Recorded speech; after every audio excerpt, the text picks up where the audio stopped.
So this right here is Con Carne. I'm James Van Osdell, and Con Carne is a Q101 podcast presented by Alex Ross Art. You can visit Alex Ross, the legendary, the iconic comics creator, on his YouTube page at the Alex Ross, and you can keep up to date with him there, or go to his website. Check out all the original artwork that's available to you that you can own, which would really transform wherever you live or work. Go to alexrossart.com. Now, if you're watching this on YouTube or Facebook, here's a little more of what Alex Ross is all about. And if you're listening, well, watch the video sometime. It's really cool.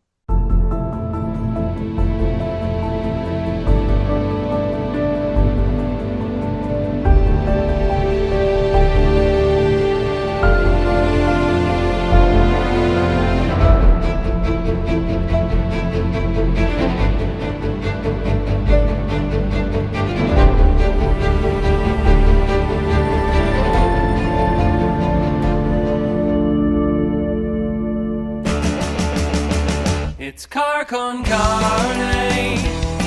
Let's eat in the car. It's Con Carne. And now here's the star of our show, James Van Osdell.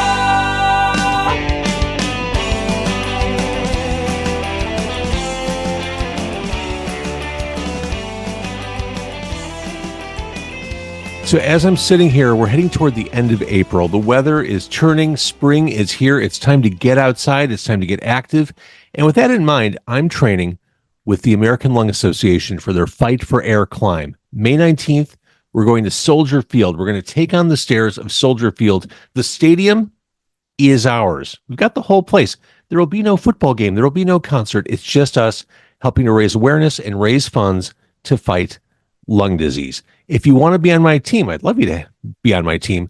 Go to fightforairclimb.org/Chicago. Then once you're there, click register as a team member. And from there, search Con Carne. Get yourself registered, be part of the team. Or if you want to start your own team, or if you just want to fly solo or run solo or climb solo, do that. The point is just get involved. Let's get out. Let's do something good. And let's have fun while we're doing it. Safety and security are things that you and I want, need, and expect.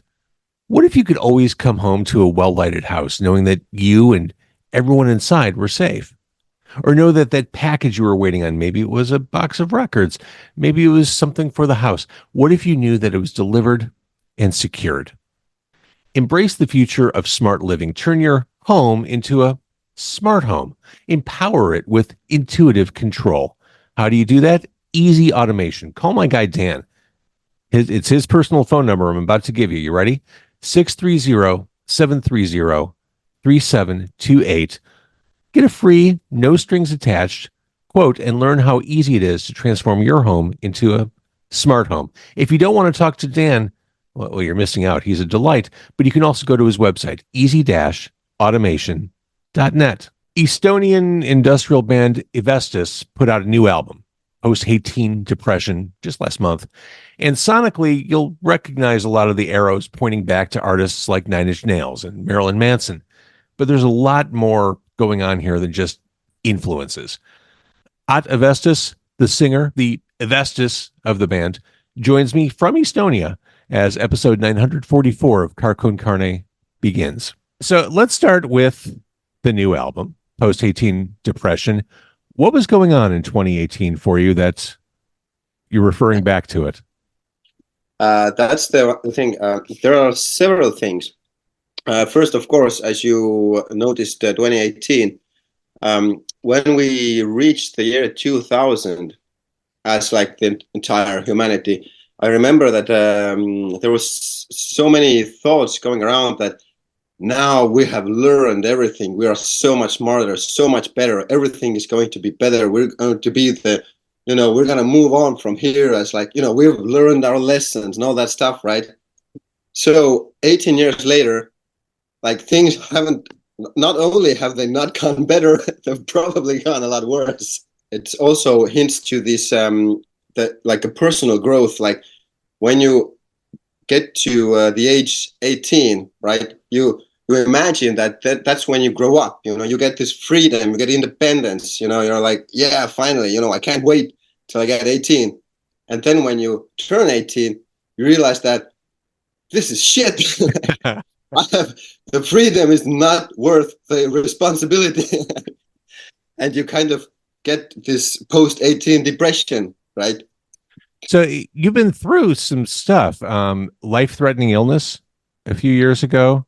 Yeah, that was actually, yeah, funnily, just after releasing the original EP that was called Post 18 Depression, came out in 2019.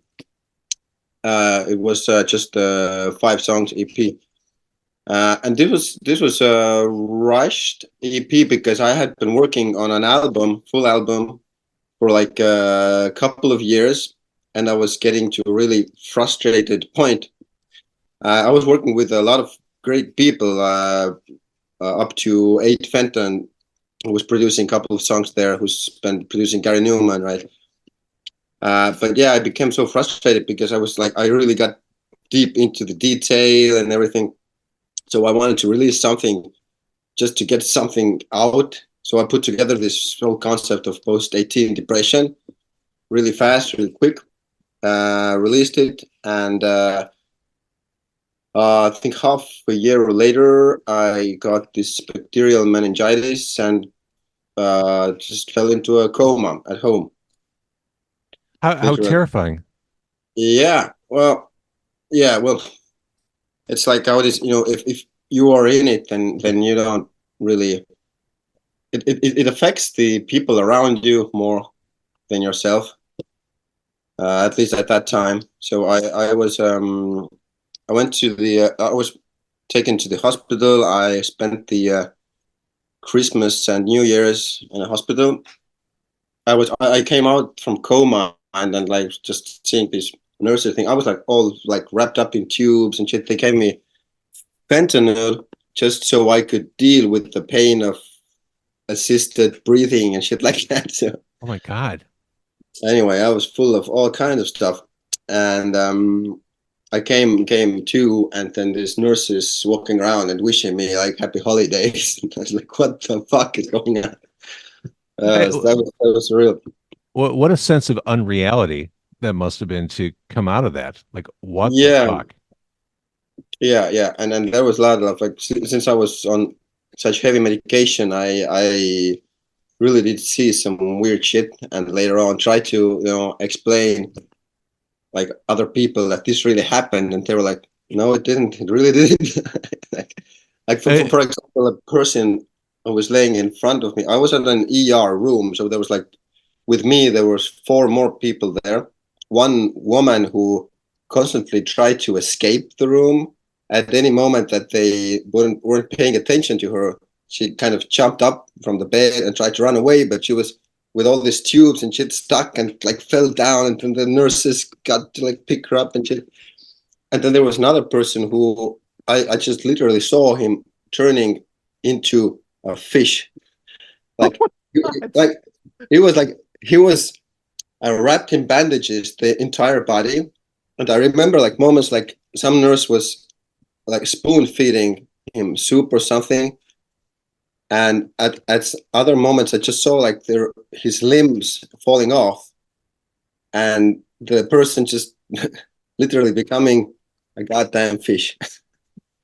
And it was so real, and it didn't happen overnight. Like I spent a week there, and it just gradually happened.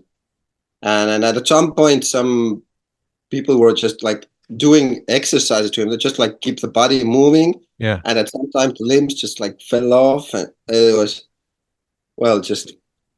And another thing was like person in next to me. They brought in somebody from surgery, and he was like a big like fat guy, and like naked next to me, and I could only like reach to see. Okay, I saw like the huge belly and the legs, and the feet were like pig's feet, literally. Like just weird shit like that you just can't think of. You can't imagine that kind of stuff. It's just like you see and you're like, where the like, and it's so real at that moment because you're obviously like, and I mean, and afterwards, I've been thinking about like, imagine, fucking, imagine, for example, Al Jorgensen doing all the drugs that he Right. had in it, like, and him seeing that kind of shit on tour, you Right. know. Just imagine like being also on a tour, being expected to go on stage, perform, and do that all that shit, meet and greet with the fans, and also being at that place. I mean, I'm sorry your brain went through that, but what a cool horror movie you just described. I mean, there's a screenplay in there. That dark place did give me that last push to finish up the album that I've been struggling on, and that will be, by now it is finished and it will be released this October, hopefully, Oh also wow. through Arclight. But yeah, like after I came back, it was a process. I didn't know who I was, how old I was, what like that I was a musician. I had to like listen to my own songs and realize that okay, that's what I've been doing. And Wow. so so a lot of things before that time are still like some things are clear, but some things are still a fog. And but I try to take it as like that's the past and just keep looking towards the future. So But you're feeling good in the present day. right now, yeah, I'm good. I'm functioning, and but yeah. So anyway, that after that, I came back to the album that was like unfinished or like almost finished, but I did some adjustments there. Some new songs were written like inspired by the experience I had, and the whole concept of the album changed somewhat. But now, just since it's been so long, the time I decided to release the There it is. this one first, so that this it would have the proper like re-release. I did remaster and remix all the songs and added like 4 more songs. So this were still the good happy days before the dark well, how do I say blackout. Mm-hmm. And the thing was, after just by the time I was like really getting back, I got my and like your physical body also it deteriorates Sure. really fast. So I was in a coma for a week, and after I came back, it took like 2 months to fully be able to like walk and do all the physical stuff again. Um, uh, well, anyway, by the time I was like physically fully recovered, the COVID-19 hit. You know? So like for me, all of that shit started like half a year before. You've been through some stuff through the years. Oh my God. Yeah, yeah, but I'm now like working really hard to make up for all the lost times. Sure, of course. Let's talk a little bit about the sound of the band. When I think about industrial music and its related sounds, if ever there were an alternative subgenre screaming for a revival, I think this is it. You mentioned Al Jorgensen. Was that the stuff you grew up on? Mm, Nine Inch Nails? not exactly. I actually grew up on the well in the 90s. We like Estonia was in like part of Soviet Union, and then we got our independence in 1991. And about around 1994 was maybe the time when we actually got access to MTV. Right. So that like was the thing when I got back from school. I was just open up MTV and just like swallow everything that came through there. And also from there on, like some yeah, from MTV. Like I remember Super Rock was the show there where we could like first time see bands like Nine Inch Nails and Marilyn Manson and all that stuff, the good stuff. And that's where it started for me. Actually, I think Nine Inch Nails is Further Down the Spiral was the first album that just was I was listening to. through the headphones in school during all classes, and I didn't care what the teacher or anybody thought. I was just like, That um, was a transformative album for you. yeah. That was like that. That was the gate. Yeah, I went through and never looked back. And then that, yeah, that kind of sold me. And then a lot of people like around me were into Depeche Mode and stuff like that. But this was like, for me at that moment, was just too soft or too like easy. Now later on, I've been, obviously getting into and appreciating more of that. But at that moment, I had like, yeah, Nine Inch Nails was the one, and what came after that, yeah, like the whole 90s industrial rock thing. Like there was so many bands, and even now I'm like discovering some things that I never heard from back then, like Econoline Crush, and like weird stuff like that that didn't really make it to the Europe, but Hmm. were like really big in America, or like at least had some like great albums. So I'm really fascinated by that sound. It's just like at some short moment in time, like a lot of bands just discovered this perfect mix of industrial and rock music that just, Yeah. for me, it works really well.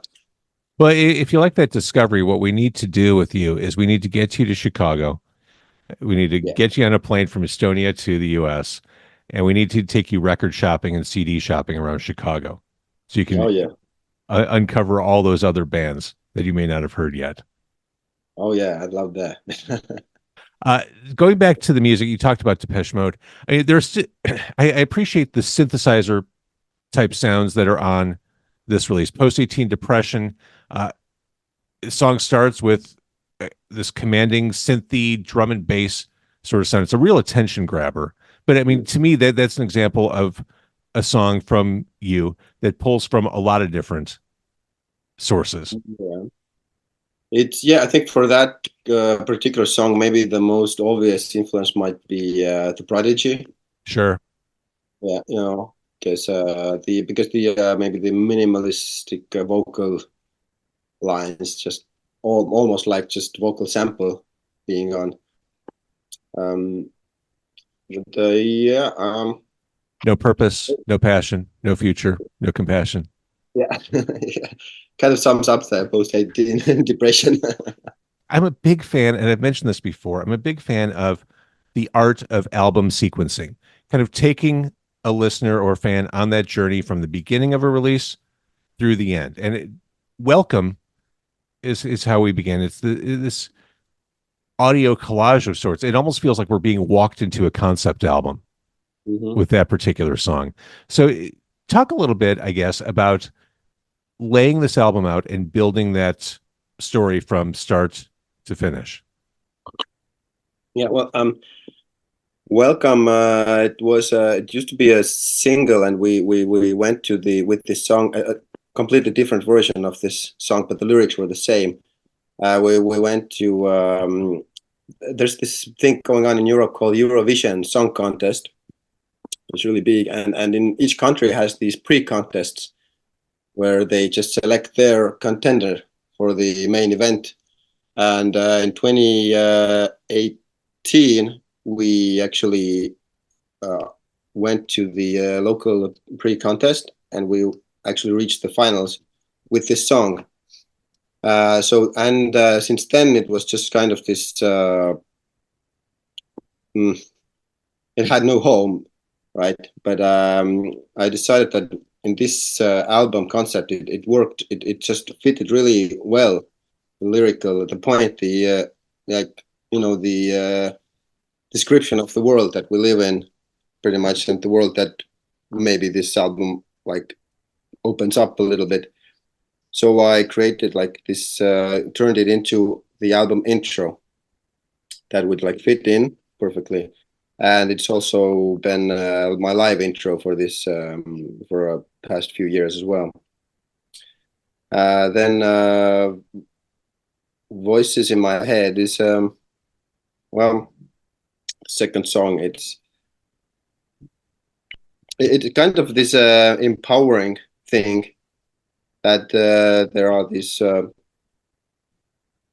that everything is shit, but I don't care. Like just like the realization that you're just powerless against it, and then just taking that knowledge that you can't do everything, you can't, then it just kind of empowers you, kind of sets you free, that don't, this is what I am. Voices in my head, it feels like a no-brainer for a single choice. Yeah. Yeah. And when I Video. first listened, it sounded like a song about betrayal. Oh, yeah. I guess, yeah.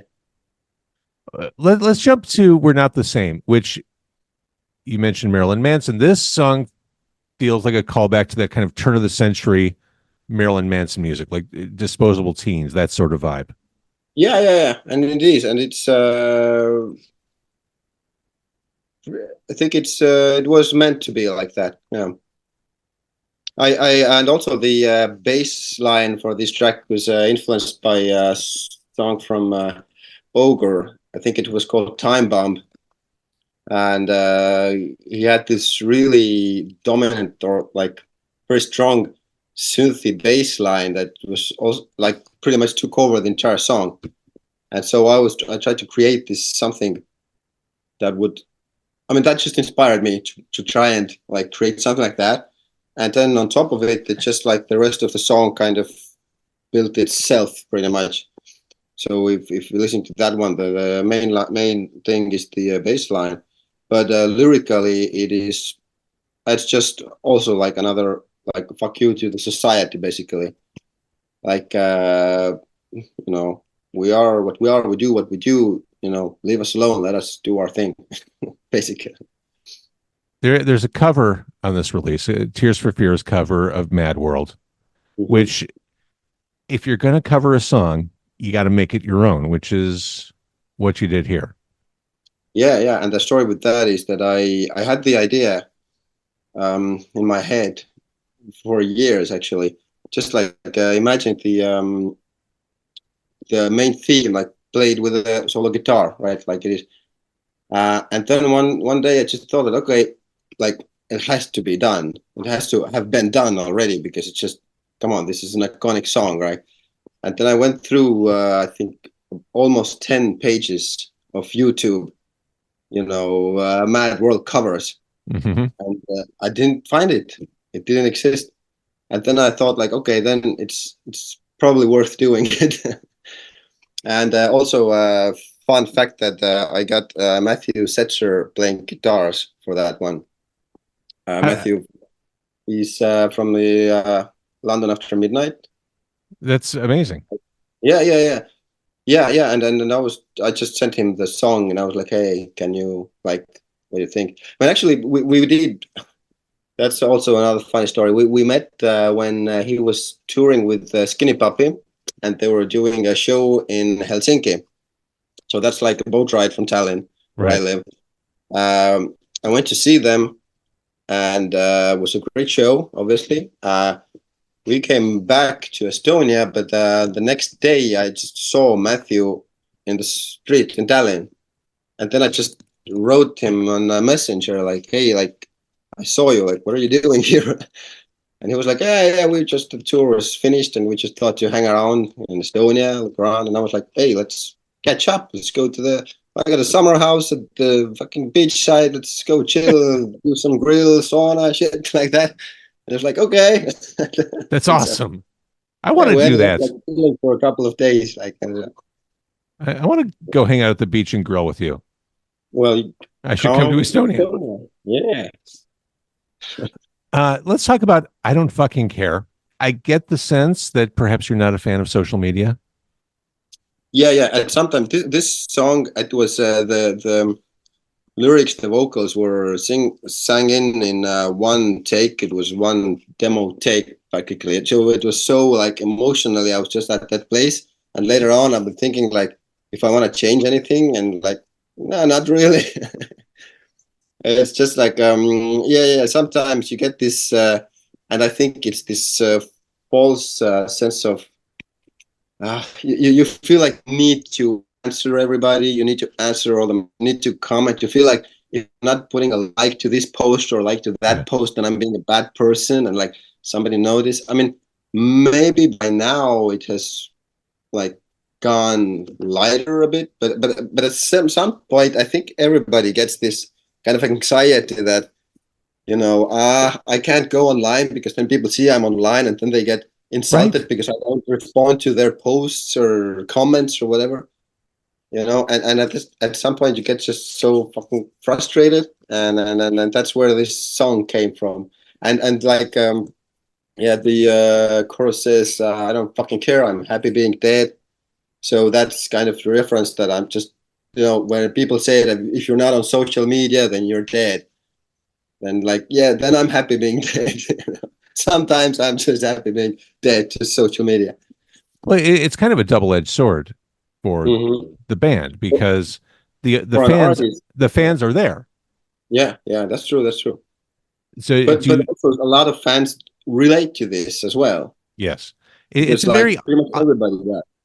the healthiest thing one can do for themselves is at the very least throttle back what they're doing on social media because it is I use the word unreality talking about your coma, but there is an unreality about living a life on social media. It's exactly the things you're describing, the selfies, the likes, the if I'm online, do I need to respond to persons X, Y, and Z, or will they be pissed if I'm there and dip? Like it isn't unreality. It's not how we exist the second we close our laptop or close our phone. I think one of the most horrible features to be added to social media is the little dot that comes under the Yes. conversation that says Yes. Where you're seen just left hanging and you have no yeah, choice but to wait it out. Like yeah, it's that dopamine rush. Like what are they going to say? I got to stick yeah, around. yeah, yeah, It's yeah, yeah. crazy. Um, the Welcome. musically, I mean, lyrically, you go to some dark places. Uh, to Hell and Back, the lyrics are pretty brutal. I wish there was another way. I hate myself more every day. I think I'm going to be sick. Not everything that's broken can be fixed. And let me just start by saying, do you need a hug? No. Well, that's the thing. This is I think this is the pretty usual and normal state of for people like us, people who are drawn into industrial music in the first place. Like you're probably, I mean, unless you're like this technical like freak who's just interested in the electronics and Mhm. making music with like electronics, then you have some kind of mental problems that just it's just given, I guess. And because listening to all of these bands, like none of the industrial rock bands that I've listened to, maybe obviously I haven't been shopping to Chicago yet, but maybe there are some who just talk about like happy stuff and good days and walks in the park, but usually it is dark days and dark parks and Mhm. it's and just I think people listening to industrial music, they've come to expect that, Yeah. and that's why I'm also kind of open to explore these topics and just open up in like that, because I realize that my audience understands and can relate. Otherwise, I probably wouldn't do that. And also there are like some people who do, like when you see them in person, they're like, oh, he's such a nice guy, he's such a happy guy, and then sometimes I just get the feeling, have you read any of my lyrics?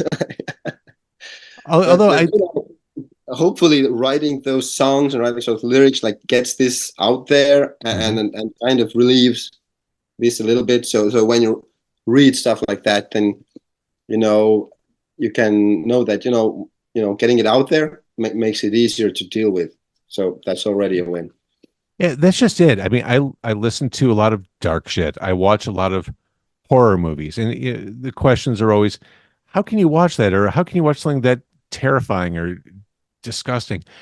To me, that's how you balance everything out. Like I lead a perfectly normal life. I just like really dark stuff, and I think that's getting that out Hmm. there so that I can function as an adult. Yeah, I mean, it's gonna get much worse if you suppress it and if you just try Yes. to ignore it and keep that. That's so. Yeah, I don't know. I don't think like violent video games make kids violent. I think violent video games let kids live out their need for violence so they can like go on and live a happy life. Not everybody, not all the people, but I think mostly, all in all, I think that's how it works. Let's talk a little bit about Estonia, because you mentioned the fact that part of the Soviet Union until 1991. Estonia joined Europe and NATO in 2004. This is a socio-political question. Sorry to steer things in a different place, but you mentioned that. The question, I'm sure your prime minister, Kaja Kallas, I'm sure people in Estonia are asked all the time, is looking at Russia and the war in Ukraine, is this a tense time to live in Estonia, wondering what the fuck Russia is going to do next? Yeah, absolutely. It is tense. It has been. I mean, it's always been tense. But before Russia started this invasion, like full-scale invasion, before that, a lot of people in Estonia did a lot of business with Russians. So now that the border is closed, there's also like for one, it is the economy is hit really bad because this Russia was one of the biggest like countries to do business with, and on the next level, it's also the uncertainty that we don't know what's going to happen tomorrow. Like a lot of people in Estonia are looking to buy real estate in Spain, and when whoever has the means, and then people are kind of like preparing for that. But on the other hand, I don't personally, I don't think Russia has like that much resources to extend the battle line all the way to Estonia. As long as they are, fighting in Ukraine, then it's Ukraine is kind of like keeping them busy. But you don't know, like Russia has like automated their war machine. Their industry is all forced on like all focused on this war industry right now. Everything that they have, and obviously with China being their ally, then like we don't know what can how far this can escalate. So let's talk about what you're doing from an arts perspective in Estonia. What is Heavy Music Estonia? Yeah, Heavy Music Estonia is this organization that I founded now about like a year and a half ago. And so basically what it is that we have these organizations for jazz music, classical music, folk music, that just work on creating better opportunities for their artists, and also working with the government to get some funding for, doing their work. But heavy music has not been represented as such, never. And I see that as our country is so small, like even if you are the most popular band in Estonia, a heavy music band, you still, the numbers of fans and supporters that you have are still not enough to give you the base to like get out of Estonia. You don't get you need a lot more support for that, to make the step outside, or you just need to start with like international audience in mind altogether. What we do is we have two main focus points. One is the export. So we have this showcase festival, Italian Music Week. It's summer. That was just 2 weeks ago now. That we put together a showcase for the best export-ready heavy music bands in Estonia, and we invite international delegates here. This is similar to South by Southwest, Sure. like the Very same much. concept, basically. So we get this time we got a label manager from Metal Blade Records from Germany, and we got some very important and influential people from like actually heavy music oriented industry here to see the local bands, local talent, and we try to create an event where the European heavy music industry professionals would have a reason to come and get together and network and maybe create something new. So basically, we have a lot of heavy music festivals where bands go and play, but not for the industry people. Right. So this is like, and we try to get them here so they can see Estonian bands as well and get to network by themselves. And another thing is what we do is we do this local promotion for artists. We create this local like a presentation day showcases twice a year. That so like when an artist releases an album, they need to do a album release party or something.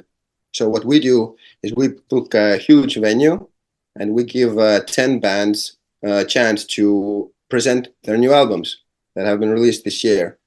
Each band has like a 20-minute slot, and Perfect. they can play live or they can show a music video and give an interview, talk about their new album, anything. But there's gonna be 10 bands, and from the one end to the other of heavy music, we're talking about like punk rock to metal to industrial to dark electronics. We include all of that under the Heavy Music Estonia banner. So if each band brings in like 30 people who's going to come there for them, then these 30 people are going to see the rest of the bands as well. Yes. And maybe find new favorites. So this is like how the concept works.